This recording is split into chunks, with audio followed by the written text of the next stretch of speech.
Travinia, thanks so much for joining me here today. I'm excited to have this conversation with you and to really help in the different ways that we do make business and teams more human. I love that you started with that in the green room. And so for people listening who's either in attendance now or going to be listening to the recording, I'm so delighted to have Travinia with us. Travinia Barber is from Priority VA, and she matches leaders with trusted world-class executive assistants to help them protect their time, energy, and focus. Travinia and I agree that an EA ought to be the leader's first hire and is their key to scaling and protecting their sanity. Before we dive right into things, one, hello, Travinia. Hey, welcome. I'm so glad to be here. Thanks for having me, Charlie. A common question that I get from my audience is really, Charlie, what's the difference between an admin assistant and an executive assistant? Ooh, great question. Yeah. So let's start there. So administrative assistants are typically doing tasks. Okay. So get my coffee, order this book off of Amazon for me, right? Maybe schedule this flight. Whereas an executive assistant is owning outcomes. So an outcome might be, I want you to handle all of my travel for every speaking event that I have, or I want a podcast published every Tuesday at 6 a.m. Make it happen, right? So see the difference there? Mm-hmm. Absolutely. Yeah. If you've been around PF for a while, you know I talk about the difference between task, project, and responsibility level delegation.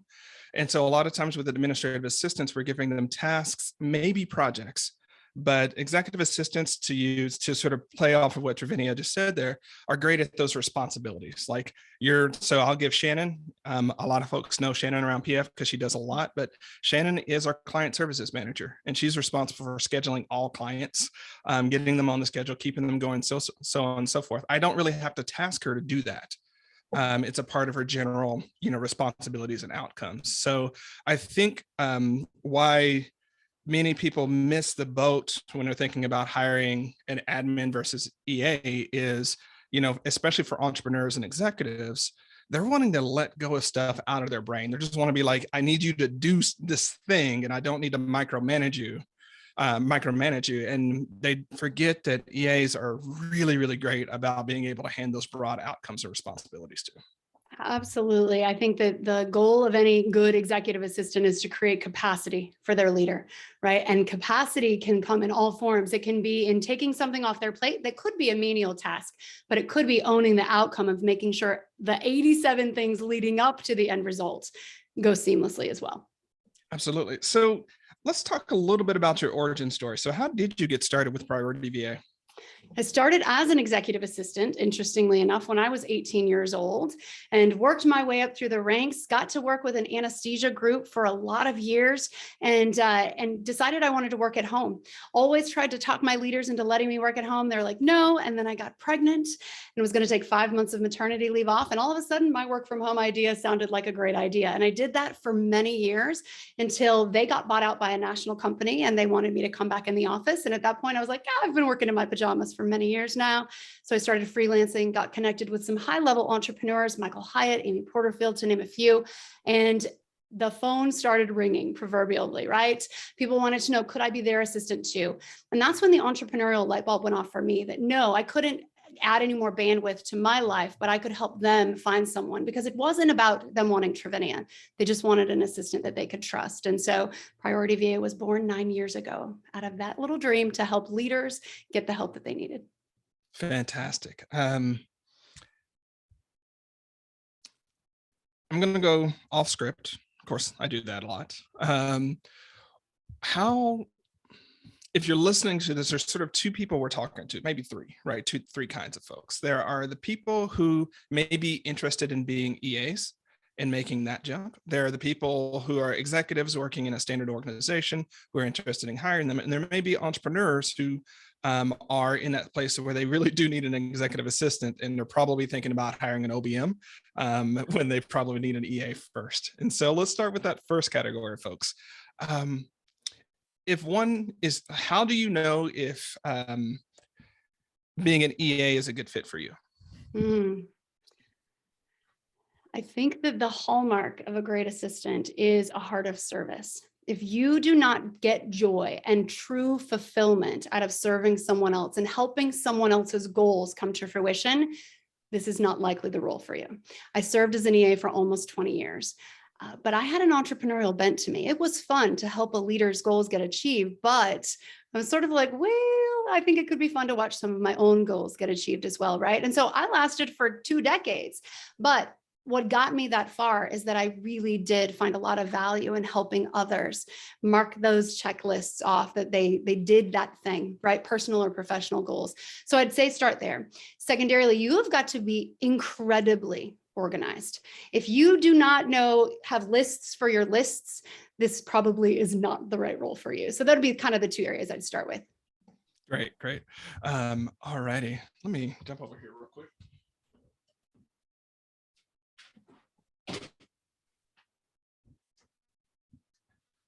So as part of today's conversation, what we're going to be doing is really melding some of Travinia's work and insights from being an executive assistant whisperer and Hitch, if you remember that movie, and my own that's really about my forthcoming book and the body of work I've been working on called Team Habits. And so if you're watching along or if you're getting the recording, you can go ahead and switch to whatever mode makes it easiest for you to watch. And again, we're just going to keep it casual throughout today's thing. If you have any questions, just go ahead and drop them into the chat and we'll get going from that side of things. So let me go ahead and pull that up. Dravinia, you may or may not know this, but like this is the most dreadful part of the conversation for me is getting the slides right. Everything else is easy. And so I think where we want to start with is just talking about team habits and how your dream team starts with your team habits. The main insight, and I'm sure you've seen this, Dravinia, is unfortunately, we often think that our team will rise to its level of potential. But more often it falls to the levels of its habits and how it works together. Yeah. Right. And so that's really why we're focusing on that, because I think all too often we try to change people when we need to be changing our team's habits. And so there are a few starting places that we have some alignment on. And I'll just go ahead and read them in case you're listening to this while you're driving. So the first thing, and this is about our joint effort to make things that make work and to make teams and business more human, is to start with the fact that people aren't broken, incompetent, or lazy. If that is your starting point as a leader, you have a lot of work that you need to do, not that your teammates need to do to get there. I've seen far too many leaders and entrepreneurs that's where they start from, and then they wonder why they have burnout and turn and people don't stick with them. Yeah, Charlie, I'd agree here because I often ask, is this a people problem or a process problem? And the majority of the time, it's a process problem, right? So that's something that I deal with a lot working with leaders. And I also have to deal with the fact that a lot of leaders are most afraid of looking in the mirror, right? Yeah, so we're in total alignment there. Yeah, sometimes when I'm on a sales call with an executive, because I do executive coaching and things like that, I'm always trying to figure out, is this a team with an executive problem or an executive with a team problem? Yes. And 7 times out of 10, it's the team with an executive problem. And so I know what my work is. And I say that as the executive of my company, like I know how much of a problem I am for my teammates. And so I'm always like, what am I doing here that's contributing to this very situation I don't want? Yeah. The second one is work should help fill our joy, meaning, and belonging buckets. Joy, meaning, and belonging. What I want to pause here and just mention about the different privileges that we may have in our societies is I understand there are some folks that are working because they need to pay bills and that's why they're working, right? And that's a position there, and they might have a job or two. I understand that. But I think we all want work to be more than just an economic exchange. And we want to be able to show up to have that joy, meaning, and belonging, especially if we're going to spend 60 to 70% of our waking hours working. So you have one life to live it well. Dravinia. Yeah, I totally agree. I think a lot of people hire based on interest and availability and affordability, right? They hire the first person who is in their price range, can start tomorrow, and is slightly interested in what they do. And we've really tried to flip the script at Priority VA to help leaders understand that we believe that building teams you can trust starts with hiring the right fit. And in our opinion, in the work that we do here, that means hiring based on passion and purpose and proficiency, right? Those are the things that get you the right fit. But unfortunately, that's where a lot of leaders and their teams stop, right? And so that's why I think the work that you talk about is really relevant to helping teams go farther than they could than just getting the right butt in the right seat. Yeah, I agree. If your leadership and team culture sucks, one, you're going to have high turnover, and two, the people you keep, you're going to have to pay incredibly well. Mhm. Right. And I'm not saying you should, not pay your people incredibly well if you can. I'm just saying it has to be that case if you've got a, toxic environment, or you just got a place where people don't want to work. The other thing about this is we talk, when you look at how Maslow's hierarchy has been used when thinking about hiring and pay and compensation, I think people have really missed the boat, because if you look at high performing teams, if you look at those teams everyone wants to be a part of, a lot of times pay is the last thing they talk about, right? They talk about the very tippity top of that pyramid. I have an experience in the armed forces and the Army, and I can tell you, people are not in the Army because of pay, right? That they do not do what they do because of pay, right? Yeah. You do what you do because of purpose, brotherhood, belonging, right? Passion, and sort of, that sort of things. That's why you show up and do what you do. And I think it's the same on the civilian side of things. Yeah. Yeah, absolutely. Third starting point, and fact that we forget, is everyone has the ability to evolve, meet the moment, and thrive. Everyone can change. And if you're not a humanist as a leader, you probably need to find another type of job, right? Because if you don't believe everyone can change, you're again part of the problem. Now, it turns out that being in a team where they're supportive and they have high belonging helps people evolve and meet the moment, right? There's not that constant uncertainty in the background that's keeping people from stepping into a gap and shining. And so I think that's where a lot of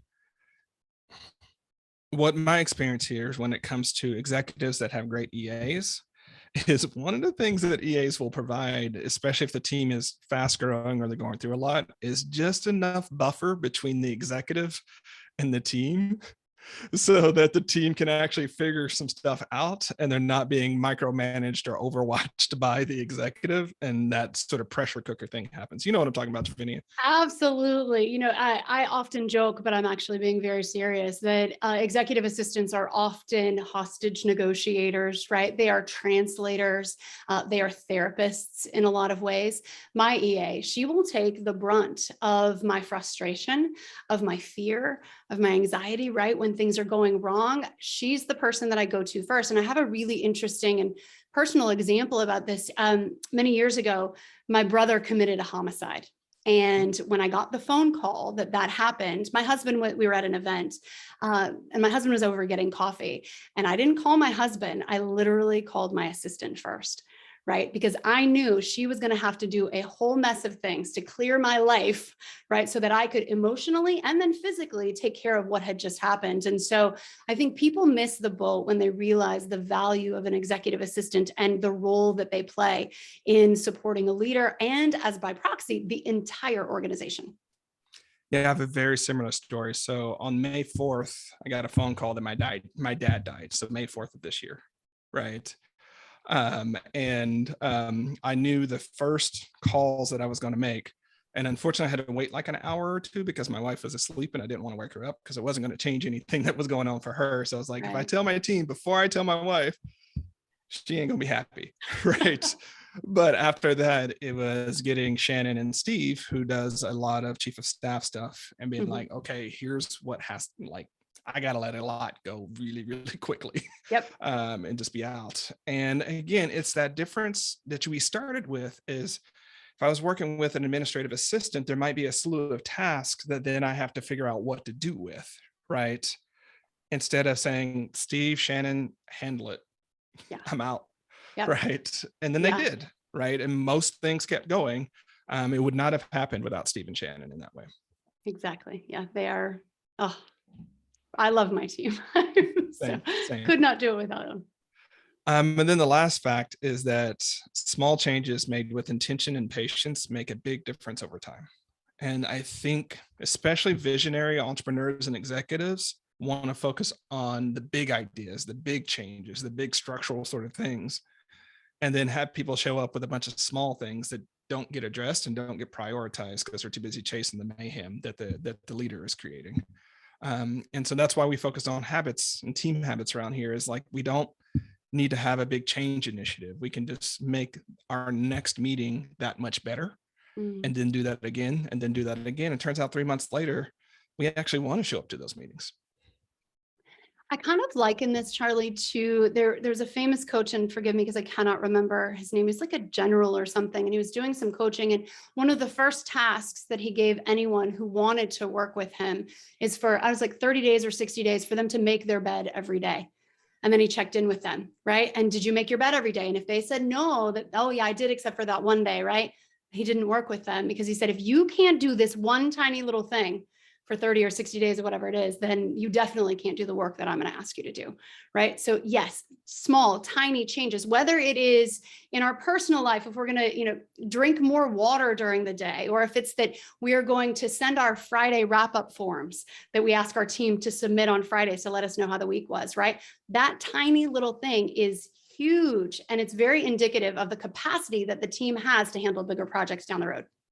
Absolutely. And this is a pro tip. If ever you work with military professionals, like you mentioned in general, I'm like, yeah, I absolutely get that. And a lot of military professionals end up becoming leaders and executives and entrepreneurs because of how we're done. So the pro tip that you have to understand here is, whenever a military leader spots one deficiency, they start thinking about all the other things around that. Because again, if you can't make your bed, how are you going to manage this launch? Yep. Right. And you also have to understand that we are trained that, like, a soldier running and not having a piece of equipment that they might have means that there's a lot of sergeants and other people who did not do their jobs too. So one person showing up out of order, or one person doing it wrong, means that leader is going to go back and check everything, because what else got missed? And it's incredibly stressful. But if you are working with a military professional, know to show up correct from the beginning, or at least tell why you're not correct, and you're going to avoid that, inspect everything around it sort of thing. You're cracking me up, Charlie. I once had somebody tell me that in a past life, I was a general in the military, and I was like, oh, that's weird. Now it totally makes sense, because I am 100% like that. Yeah. I'm like, all right, let's start from the very beginning. What happened? Where is it? Like, let's go. And you want to avoid that, or you want to get ahead of that, is what I'm saying. So if you show up out of order, say, hey, this thing isn't right, but all these other things are correct. So there you go. Right. Because that's how you avoid the inspection that's going to come. But again, military professionals, it's not just money that may be lost by mistakes, it's people's lives. And so I was a convoy commander, and I learned that if one tire was off and I'm the one that found it, what else might happen when we're on the road driving through Iraq, right? Exactly. So just pro tip for working with military leaders or Trevenia, that you're going to get inspected about a lot of things on that one. We talk a lot around here when it comes to team habits about broken printers. And the reality is that, like, every organization that I've worked at or consulted for has a broken printer that everybody knows about. Right. It's that one that's in the closet. It's that one that, like, always has a squiggly as you print through it, or it has that 15 minutes delay, or it's in the office manager's office and you can never get to it. There's always a broken printer. And the reason I talk so much about broken printers is because when we get down to it, it's like a $500 decision. It's a $500 decision that most people can make, but we as a team accept that that's normal. We accept that there's that chair that's in the conference room, that every time you go in there, you got to move that chair out of the way because it's got that old printer on it. Why? And when we think about it, look at the downstream effects of that broken printer. People don't want to print out things to, show up to the next meeting and have agendas. So people are on their phones and distracted. because they're trying to do that. Or right as you're trying to make that last minute sales presentation, you remember that you don't have the special ink that printer needs, and then you're scrambling and hurried, right? You can think about all the other sort of things. It turns out that this $500 decision can have downstream effects that lead to $5,000, $50,000, or $500,000 sort of effects. And the important thing that I want us all to think about is, why do we accept the broken printer? Why don't we fix it? Why don't we fix it? Well, it's a matter of our work ways, but it's really a matter of our team habits. We have all agreed this is okay. What else have we all agreed? Much like I was just saying about the generals who expect everything in the military. What else is just okay? And how much of our time? And it turns out, if you do organizational psychology studies, people's work satisfaction is more heavily influenced by small setbacks, small frequent setbacks, than by major wins. Right. So I think a lot of leaders think, like, if we have a big win for this week, it'll overcome all of that other stuff. Turns out not so much. Right. Turns out that, especially during COVID time, that broken printer might be just enough to push somebody over their burnout edge. Just enough to make someone lose their ish and decide they've had it, regardless of what happened the big wins that happened 3 or 4 days earlier. I'm wondering, Trevania, what have you seen as far as broken printers and the effects on teams? I see it all the time. And this is literally the death by 1,000 paper cut conversation, right? That's what really we're having. When you hire an executive assistant, or whenever there's a new team member, and they think it's their job to kind of uphold business as usual, right? The broken printer. But the truth is, as a leader, that's actually not what you want from them at all, even if you don't know how to say it, right? You hate business as usual, right? Or you know it can be better. You want fresh eyes, someone to call out those inefficiency, who's going to spot that broken printer, right? Or the unorganized Google Drive. That's why you hired someone in the first place, right? To, again, create that capacity for you to deal with the broken printer. I was on a call with a leader who hired an executive assistant yesterday. We do these thing called kickoff calls. And he was talking about one of his primary objectives for this gal was, in the first 100 days, to get his health in order. And thankfully, she didn't have a weird look on her face. But I think for some people, that's like, wait, how is that my EA's responsibility? And there were literal procedures, right? Think of a colonoscopy, or him just getting his teeth checked, or a vision exam, that as a leader, he had constantly put on the back burner. That's a broken printer that can absolutely impact him, his family, and the entire organization, right? If he's not taking care of himself. But the EA's job now is to handle that broken printer in the corner of the room, schedule that colonoscopy, get that person what they need. And so we see it all the time in our work, in finding that empowering an executive assistant to handle the broken printer is going to increase your momentum so quickly in an organization, right? And we often forget that it is those little things that, you know, are on your to-do list today, and again tomorrow, and 5 months from now, right? It might take 5 minutes to do the thing, to call and schedule the appointment, but it takes 5 months to get it done because something else is always more urgent and important for us. Absolutely. Well, it goes back to the, I'm going to mispronounce it, but the Zeigarnik effect. Have you heard of the Zeigarnik effect? It's the open loop problem. Oh, okay. Yes. Okay. I've not heard of that term. Yes. That's the researcher who really studied it more. But the reality is that our brains are wired very strangely, in that when we complete something, it can close that door, shut the loop, and almost forget that it got done. But it's primed to remember all the things we haven't done, and have that suck up so much energy. And so even this executive who's like, I got to get this colonoscopy done, that's sitting somewhere where he's trying to make potentially a $5 million negotiation, right? It's coming up, and like someone says something like, that's a pain in the ass. He's like, oh yeah, I got to do the colonoscopy thing, right? Yeah. He's distracted just a little bit. And when you come to high stakes conversations like that, being 5% off makes a big difference. Yeah. The Have you, next, your audience might not be old enough to remember this, but do you guys ever remember AOL, like the email yep. browser, EOL? Okay. Do you remember the pop-ups? You'd have to kind of click all of those pop-ups before you got to the screen that you Mhm. actually wanted to be on. That is what tasks and little outcomes and things like that are for leaders, right? They are those pop-ups, and they are there whether we want to realize them or not. And so this is why in our work, our goal is to really, I mean, I even have like physical batons, right, that I use because my daughter runs track. If I pass a baton to my team, that is me closing that pop-up, right? And as an EA, and this is why the habits we create matter so much. As an EA, if they're not coming back and closing that pop-up for me, it's still there. And is it impacting my ability to sell, my ability to prepare for a talk, my ability to be present at the track meet for my kid, right? Because I'm like, oh, what about that? Did that get done? Right. And so, yeah, our habits that we create initially when onboarding someone into our business, and sometimes we have to kind of flip over the tables and start fresh with our habits because we've created poor ones before we ever had a team. Absolutely. Back when I was a military leader, I used to tell my junior officers and sergeants, it's like, look, if I assigned you something and it's not done and I have to come find you, we're not in a good conversation because number one, the thing I assigned is not done. And number two, now I'm doing your work to communicate and follow up and do a status check about that. It's going to be a bad day. Yeah. Now, I can't say that on the civilian side of things because, it doesn't fly nearly as well, but it's still that same sort of thing to understand is like, if we have to spend the time to chase down that task, that's time that we can't spend doing the actual value generation that our teams most need us to do because we're in the management side of things. So absolutely.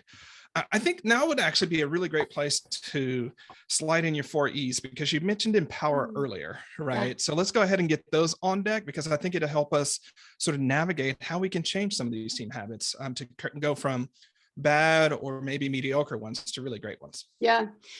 Every leader, whether you are in a management position at McDonald's or you're the CEO of a billion-dollar company, you have 4 things that you've got to do to build your team. You have got to encourage them, empower them, equip them, and engage with them. And so encourage them. What does that look like? It can look very different for a lot of different leaders. Gary Smalley, I think, wrote the book, The 5 Love Languages, right? And that's a great place to start. He has a companion book that's called The Languages of Appreciation. And so it takes it into the work setting, right? But figuring out how your team gives and receives appreciation will help you know how to encourage them, right? So I've got team members who are gifts people, right? So they're going to want me to send them a physical gift in the mail, right? That says, great job on that project. Others are very much words of affirmation people, right? And so I might send them a gift, but it's the card that I wrote that is going to matter most to them. That's what goes on their bulletin board right behind their desk. It's not the gift so much, it's the words of affirmation. Others are maybe acts of service, right? In the past, I've hired a housekeeper to come clean a person's house before they're getting ready to move out, right? Just to take that off of their plate. So encourage your team in ways that they find meaningful. And that's often very different from the ways that you find encouragement meaningful. So make sure you're checking in with your team to figure that out. Then we go into empower. This is probably the hardest one for leaders to do because we are good at a lot of things. And if we started as a solopreneur, right, you were used to doing all of the things yourself. And so handing over the keys to the car can get a little bit tricky, right? It's almost like you take it and you give it back a million times over. I do this still to this day with my calendar. I have empowered my team to handle and manage my calendar, but in moments of stress, it's the first thing I take back because I feel like I need a little bit of control. But empowering your team is so important. And that means giving them the credit card, giving them the decision-making abilities, right? To do things. If you think of the 6 levels of delegation, right? It might say, get this done, or do it this way, right? You are empowering them to make choices on your behalf. And then we look at equip. And equipping your team can be anything from giving them an SOP to buying them a software, to fixing the printer that's broken, right? It can look like any of those things so that they can actually do the thing you hired them to do. I have a content gal that works with me on my team. And if I didn't equip her, sometimes that means answering questions that she's got for me so that she can go 5 layers deep on content. Or it could be getting her a course on copywriting for recruiting, right? If I'm not giving her the tools she needs to do a job, I can't be pissed off when the job is subpar, right? Because that falls back on me. And the fourth E is, honestly, I feel like it's probably the most important one. It's the one leaders stink at, is to engage. When we're busy, oftentimes meetings with our EA is the first that gets canceled, right? It's like, oh, they'll be okay. I can just send them a Slack message, right? And engaging with our team, even when we're frustrated or even when we're stressed out, that's going to make the difference and move the needle on having just a team that's plugging along to a high performing team that gets your vision, understands your values, and is on mission with you. So those are the 4 E's. I love it. One of the things I'm smiling about, I can show you real quick, is I have, the team doesn't know this, but now they will. These are the 5 love languages, my primary people that I talk to and what their primary and secondary languages are, Awesome. and what their least are, just right here on my little corkboard. Because I noticed that all of them have a different primary. They have one that's the least native for me. So I'm like, oh, I got to do a lot of practice. Yep. On that sort of thing. So I have a gift of a team who loves that thing, so I get to practice more. Fantastic. You know, we talk a lot here around performance and belonging, and how important it is that we have team habits around belonging. And I see a lot of overlap between your first and your 4th E in the way that you mentioned, your empower and engage. Mm-hmm. Because from my perspective, that's where a lot of belonging comes from. When people really know that they can make those decisions, they really know that you got their back, and they really know that you're there, and not just like showing up, but like truly there with them. That creates this baseline of belonging that performance can then come from. And that's, I think, where your middle 2 E's come from. But I mean, that's too easy of a definition, but what I did want to, or too easy of a categorization, but yeah, I agree. I think the other thing that I wanted to comment when it comes to, what was it, the 2nd E, is usually when I'm working with, so there's a lot of overlap between our work because you work on the EA side of things, I work on the executive side of things. And so usually what I'll tell my executives is like, when it comes to delegation, here's the general pathway that's going to go. The first category of stuff you're going to let go of is the stuff you dread doing anyways. You know you're not good at it. You don't want to do it. You're going to let that go pretty quickly. And that's probably what you're going to hire people to do, right? Yep. The second stage is the stuff you can do, but it's not really your genius zone. It's not really the thing that's going to add the most value. And that's going to be a little bit harder, but actually the hardest thing for you to let go of is the thing you're genius at, but it's not the unique contribution that you can have for your business, right? Because there are certain things that you become genius at, but as you grow and as you hire, you're no longer the only person that can do that thing. Mm-hmm. That is where so many executives and entrepreneurs struggle, because they're like, I'm a great marketing strategist. Why do I need to hire someone else to do that? Like, I get hired to do that, or I'm a great X, right? And it's like, yes, and that's still not your job, right? Yeah. It is fundamentally not your job to do that thing. You want to know the solution that I give leaders when they struggle with that? Ooh, I would love to know that solution. Hold on, I gotta put my gallery so you can, okay. Can you read this? Let's see. Do I have to do this? It's a Post-it note. It says, do I have to do this? And I recommend that every leader put this on their monitor. And here's why. You're going to be doing things day to day in your business that you don't know how to do, that you don't want to do, or that you don't have time to do, right? And those activities prevent you from doing the one thing you were created to do. And this is a simple reminder for you as you're doing that task or that project or that outcome, like, do I have to do this? And most often the answer is no. And that then should trigger in you the ability to say, oh my gosh, who can I equip?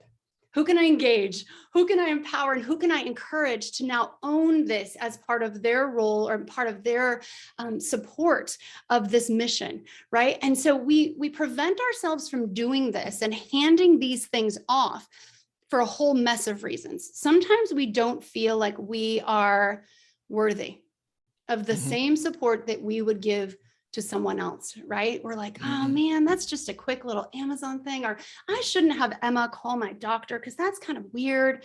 Maybe I'll just do it myself, right? And we talk ourselves out of delegating instead of talking ourselves into delegating. So there's so many reasons why I think we misstep here. And I think one of the big reasons and hurdles that we have to get over is the idea that it'll just take me 5 minutes, right? It's just take me 5 minutes. And so, yes, 5 minutes over time adds up to many hours a month, right? And so if we would stop and take the 10 minutes to train someone how to do it, you've just earned that 5 minutes back for the next 50 years if you want to, you know? Preach. It's, I have similar versions of the same question. So do I have to do this question for my leaders is, am I the only one that can do this? And I ask that question because if the answer is truly yes, then I get to do a 5 whys on them, right? Of like, why are you the only one? Right. And we get to deconstruct the system that's creating that very bottleneck, right? So we get to figure out how not to be, how that's not that. And I think many leaders recognize when they step back is it's not the single 5 or 15-minute task that has you. It's the heap of them that are going to keep coming, right? Like sometimes someone comes like, well, it only takes me 15 minutes. I'm like, but how frequently does that occur? They're like, every week or two. I'm like, so what you're telling me is for the rest of your career, you're going to do that 5 to 15-minute task because you have no plan besides do it yourself. How many more of these exist? And then once it starts piling up on us, like, oh, me deciding to do this now is not just affecting current me, it's making future me, right? It's just sending that project to the future to make them do it too. Right. And that's what I don't want either. And so it really helps overcome that sort of like that. And again, we start small, where most of the time when I come in with executives and entrepreneurs, like, look, we're going to start with figuring out 10 hours a week that we can get off your plate. That amount of time, it's doable, but it's also significant, right? And then the other practice is for especially, and this is, I'm gonna go there, this is especially for women who are executives and entrepreneurs who are not used to delegating because of the way we socialize women. I'm like, look, your thing is you have to delegate 5 things a day, every day. Don't care what size it is, 5 things. I want a checklist in the same way that you mentioned that general, 5 things every day until you develop this muscle and get used to that. And I actually had to learn this. Shannon, same Shannon I mentioned earlier, I hired her way back in 2013-14. She's amazing. Everybody loves Shannon. And she was our first full-time W-2 employee. And so there was this period of time where something kept happening. I was like, well, I didn't want to call in and interrupt you. And this thing kept happening. And finally she said, Charlie, this is my job. This is what I do, right? I am here because when you need to call someone to handle something, I am that person. Yeah. Let me do my job. And I was like, yeah, that's your job. Okay, I got it now. Yeah. I love that you mentioned that, it's like a muscle. I often say that learning how to delegate is like working out, right? You're shredding those fibers of your muscle and it's going to hurt a little bit because they're going to mess up or they're not going to understand the instruction, or you're going to realize I actually don't know how to communicate what I want, right? You're going to have to learn and go through that pain. But then just like when it's leg day and you're like, I crushed that, we start to learn, what else can I delegate? What else can I get off my plate? And I want to go back to sort of what Shannon was saying about that's my job.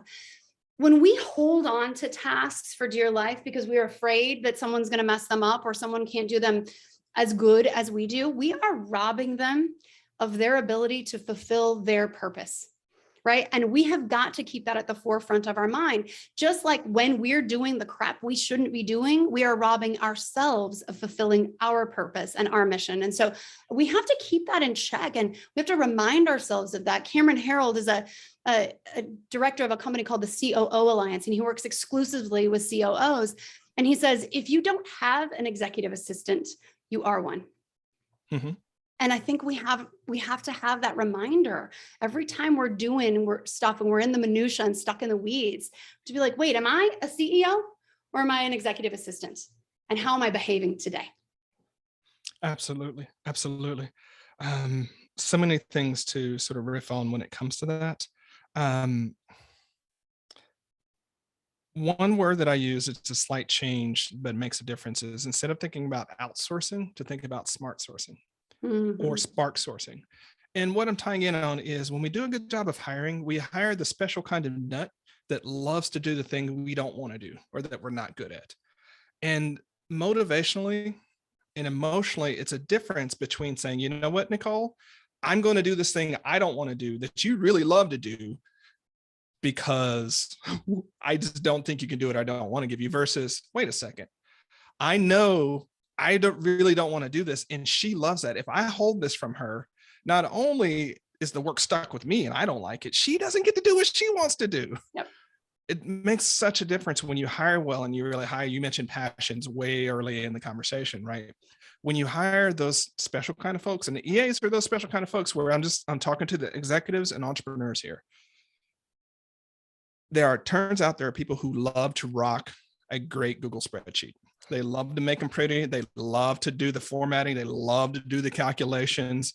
There are people who really will fuss over the look of a presentation so that thing you don't care so much about.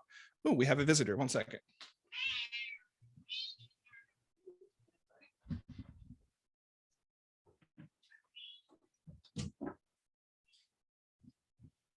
Oh, sorry about that. Hey, Petey. It's Petey. It's our team mascot, and somehow he figured out how to open the door. Anyways, that's going to be a problem. We end up denying people the work that they want to do, is what I'm saying. And so, yes, there are people who love to schedule. There are people who love to make zaps and Zapier, like whatever thing needs to get done. There's someone who would love to do that. And by not hiring and delegating to them, you're depriving them of their ability to do that. Yeah. Yeah. Cool. Petey really messed me up. That's going to be a problem. All righty. So just to give a quick primer, and as we sort of wrap up and go to potentially Q&A, we look at 8 categories of team habits. It says workways on the slides because they also tie into, I'll say this briefly. Team habits are one subset of workways. You have your policies, you have your procedures, you have institutional regulations, you have all of those, but team habits are something that affect all of us. You can't write them off. You can't say they're someone else's problem. Turns out you don't need an expensive consultant to come in and do it. I'm trying to make myself obsolete here, right? And these are the 8 categories of team habits that no matter what type of team you're on, you're going to have to really get your arms wrapped around. So these are habits around belonging and meeting, goals and prioritization, communication, meetings, decision-making, planning, collaboration, and personal effectiveness. Now, that's a lot to go through, but we're going to focus on the 3 major go-tos. But before I say the go-tos that I see on my side, as when you're working with your EAs and the leaders who hire them, what are the categories of workways that you find are the biggest struggle for leaders and the EAs to really build great team habits around? Interestingly, I think it's different for the EAs versus the leaders, right? And so part of our struggle is to get everyone on the same page as to what's important. I would say belonging and meaning, for sure. I think creating psychological safety is the number one thing that we have to do for our teams. I have had to learn the hard way how to do that and what the fallout of not doing that is for a team. And so I am right here with you guys. I do not claim to be an expert. I have had my own missteps in these areas, but belonging and meaning for sure. I think as an EA, when I was a worker bee and now as a leader, hugely important. Communication, also very important for us because we can often think that meetings are the communication. And that's not actually true, right? Yep. So communication, we can also think collaboration is communication, not actually true. It's a separate entity there. So I would say belonging and meaning, communication. And for me personally, and the work that I see with our leaders, it is goal setting and prioritization. I think those are the 3 areas I tend to need to focus on the most with our clients and EAs. I'm going to give you the mic. You already have the mic. To talk a little bit more. So if you had to look at the top 3 things that you work with your EAs and leaders when it comes to your top 3, what are those things? So it might be 9 things that we're talking about there if we do math. Did I do math? Yes, I did. Yeah. So where do I have to dive into each of those different things? What are some of your go-to solutions? Let's call it that way. Yeah. So I think when it comes to belonging and meaning, I think that is where we have to figure out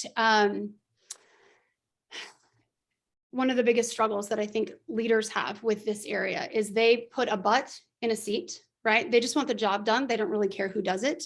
They don't want to have a relationship with their team. They just want their flight scheduled.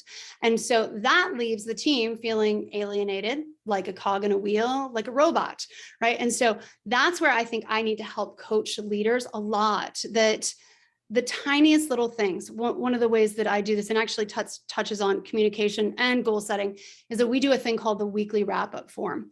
And my team every week fills out this little form and they talk about what they accomplished this week, what's on tap for next week, what are maybe impediments to progress. But then I ask about their stress level.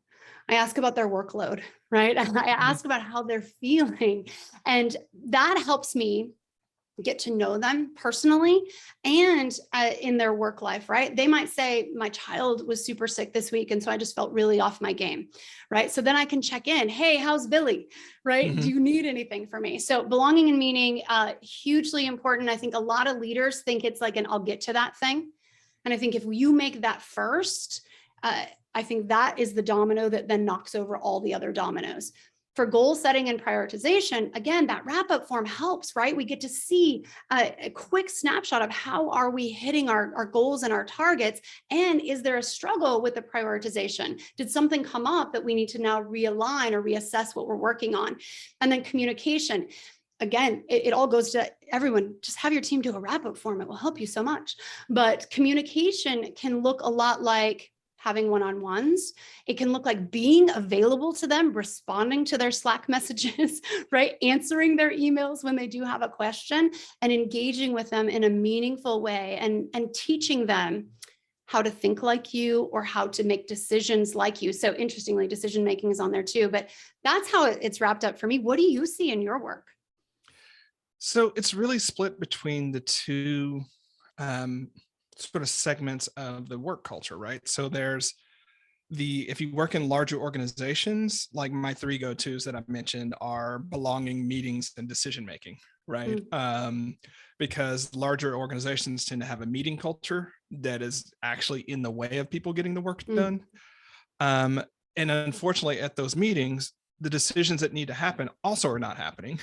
And so people just don't know what to do, and they're running around trying to figure it out, but you'll probably seen versions of this. So when I talk to leaders, I hear them say like 3 things. Like, 1, I want my teams, I just want them to take more initiative. I want them to have more autonomy, and I just want them to do the work.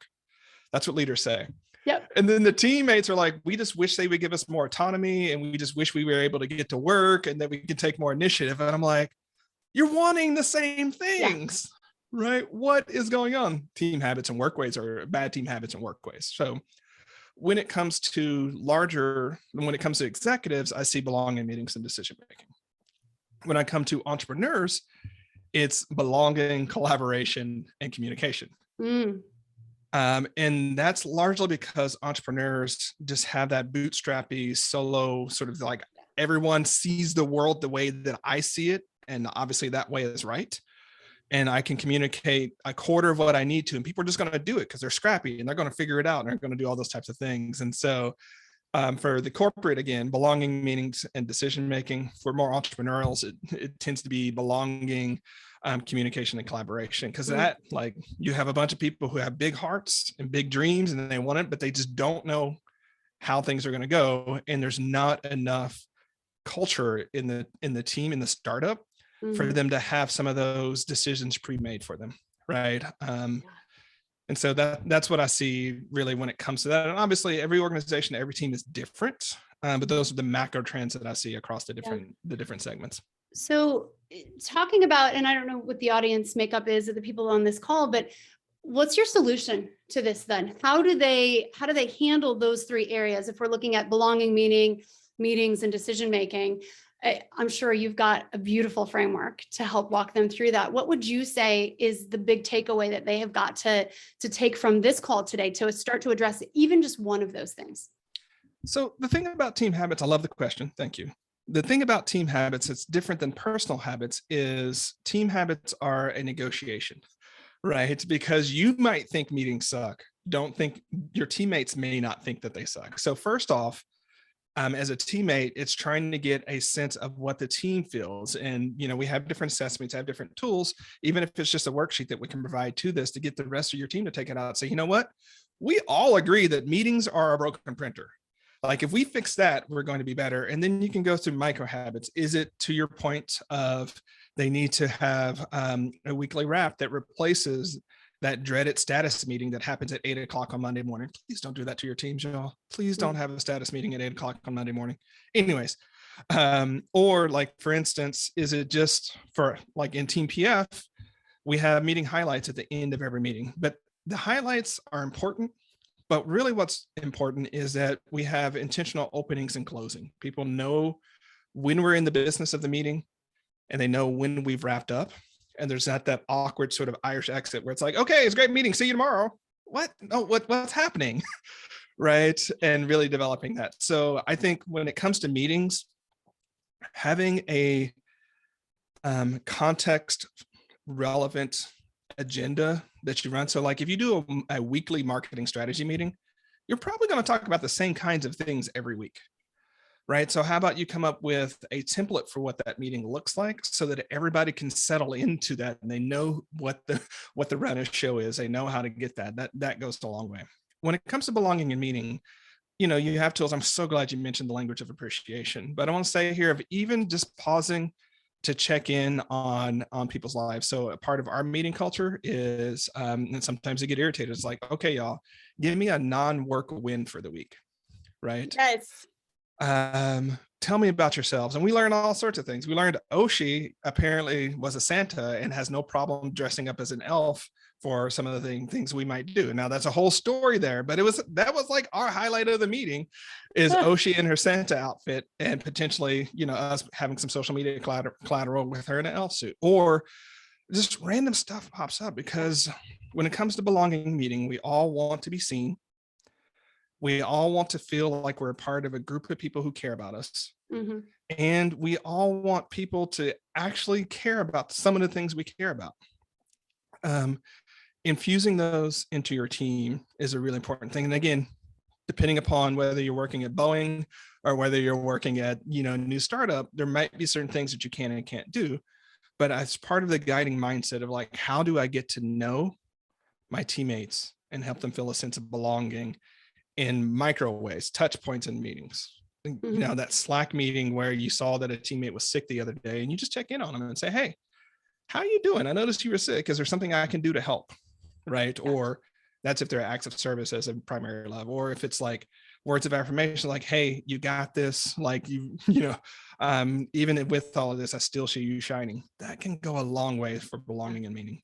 Absolutely. And then to your point with decision making, for lack of better words, budgeting rules and parameters can go a long way in the sense of like, if everyone on your team has to ask you to make $100 or less purchase all the time, you're eating up a lot of your team cycles for basically like you're spending more to make the decision than it costs for the decision to be made.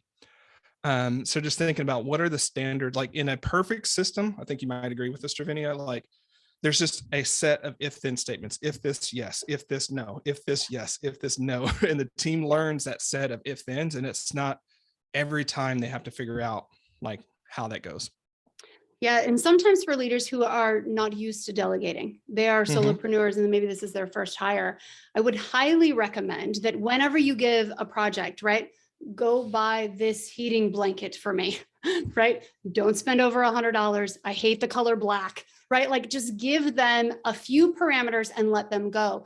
Oftentimes leaders will say like, oh, but I don't want to give someone access to my credit card. What if they, all the millions of excuses of why you have to be the keeper of all the, details and information. get a credit card in their name with a $500 limit. I mean, that like there's an option there for you to do that. So the lesson here is don't intentionally put roadblocks in your way that are going to prevent you from getting the outcome that you really want. Yeah, talk about the acronym POP, P-O-P. So you give them parameters, you give them outcomes, and you give them priorities, right? And as a leader, if you focus on those POP factors and then let them figure out the how, don't go too much into it. So as you mentioned, don't like black blankets, wool makes me itchy, right? I don't want one of those monolithic ones that carries like, I want a small blanket, go, right? Exactly. If you can source locally. Yep. Okay, those are parameters. That doesn't tell them what they have to buy, but make sure that you don't get that list of here are 5 things. Do you like them? And then you have to tell them retrospective, like, after the fact, like, oh no, I didn't like black. Well, you knew you didn't like black before you started, right? Yep. So POP, parameters, outcomes, prioritization. Awesome. All righty. Well, we have a lot we could talk about, but I do want to see if we have any questions for Q&A. So let me pop into chat real quick. Okay, so Tracy has a great question. And I'm going to turn this one over to you where she asked, I see it. Yeah. Okay, how does an EA guide a leader down the path of delegation and remind them to use the post-it, do I have to do this? It reminds me of a funny story. One of my executive assistants said, how we all have these little taglines of what we do, right? Our elevator pitch. And she said, I rip unnecessary tasks from my leader's hands, right? That's her elevator pitch. And sometimes that's what it takes. Sometimes it takes blocking their calendar and saying, no, my friend, you are not doing this today. You are taking the day off. My EA tried to do that with me last week and I vetoed her. So sometimes that happens. But I think that the reminder becomes this: what should you be working on right now that you're not, right? And sometimes asking the simple question, what is preventing you from being completely present with the work you should be doing today? And it's like, well, I have this going on, or my kid is sick, or whatever. And then that opens up the door for you to then take something off of their plate. So it's a simple question. And sometimes, yes, you are ripping stuff out of their hands. Yeah, what I've also seen can be helpful, and this is, you have to gauge it with your leader, but to say something like what Shannon said to me, like, that's my job. Like, that is actually what I do here, right? And so then it makes the leader confront the reality that they're doing someone else's job, not their own. Yeah. And if they have a good executive coach, that's where that executive coach is going to get on. It's like, why are you more comfortable ordering Amazon stuff than finishing that sales thing that you need to do? Let's have a talk about that, right? Yeah, you know how, Charlie, we all hate if employees say that's not in my job description, right? Sometimes the best thing that an EA can say is, hey, friend, that's in my job description, right? So give it to me, punk. Yeah, give it to me. That's legit why you hire me. Like that's what you pay me to do. What's the problem here, right? I think as you develop trust with your leader, what I would say is you can adopt some of those coaching questions and say, hey, Trevinia, is there something else going on here? Right. And really help in that moment. You'll probably find yourself with a little bit of discomfort from your leader, but down the road, they might realize that some of maybe their coaching budget actually goes to your salary because you're doing a lot of that work and they don't need someone else to bug them every other week when you can be asking that question day to day. Well, and I would remind them too that, Tracy, thanks for asking that, by the way, also, but the wrong question is, what can I do to help?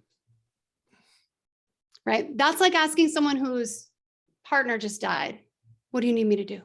This is when you hop in and you're like, I've hired a dog walker and they're coming over to clean the house tomorrow and the trash is going to already be taken out because I connected with your neighbor kid, right? So that's when you just hop in and you start doing, and then 9 times out of 10, you've chosen the thing that they would not even think that they need help with. Yeah, I love that. Or give them 3 options. Hey, here are 3 things that I think I can do to help out. Right. You want me to do them, and you're probably going to get a yes. But you got to watch out for the no, I got it. So especially if they're going through duress, because usually your reality of what you're going through in duress happens after you've gone through so much of it. And so those are times you can't trust your leader, unfortunately. Let's see if we have any other questions as we're wrapping up. So Tracy says, communication with strategy, that's an EA responsibility. I think that's a statement and not a question. which is all great. It's absolutely true. Um, let's see if we have any other questions that I missed. I don't see any. I don't see any. All righty, so let's start with, as we're starting to wrap up here, thanks so much for joining me today. I realize that I can talk to you 15 to 30 minutes longer easily, but I know you probably have other things that you're working on today. Aside from your 4E framework, I'll give you two different questions, one for the EA and then the other for the executive or entrepreneur. What's the one thing you would want an EA to take from this conversation to really apply in their work with their leader? Dang, good question. I think the takeaway here needs to be that you have more power than you think. You really do. You were hired because the leader on some level, and it might have been because their coach told them to do it, or it might have been something in their soul where they believed even for a moment that they didn't want to do this or they couldn't do this alone. And so they are trusting you with their life, with their business, with sometimes their family, right? And you have more power to impact the company, the culture, and your leader's life. And therefore, the ripple effect of that into the clients they serve, the courses you create, whatever it is, right, is huge. And so don't take your position lightly. I'm not saying be cocky. But I'm saying be cognizant of the power that you hold and use that power wisely. I love that one. And for the leader? For the leader, I would cuss and I would say, damn it, you hired help. Use them and implement those 4 E's. Pick one that you know you need to get better at and work at it every single day until it becomes so natural to you. It's like breathing. Just pick one, because it is going to take a lot of time and energy to make that change. But you got to stop thinking that, you'll do that because when is never going to come until you start being intentional about it.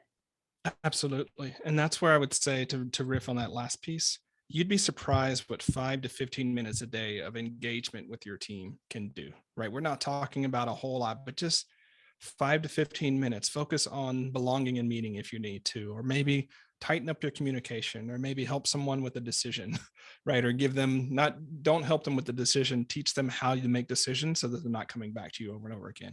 5 to 15 minutes a day adds up.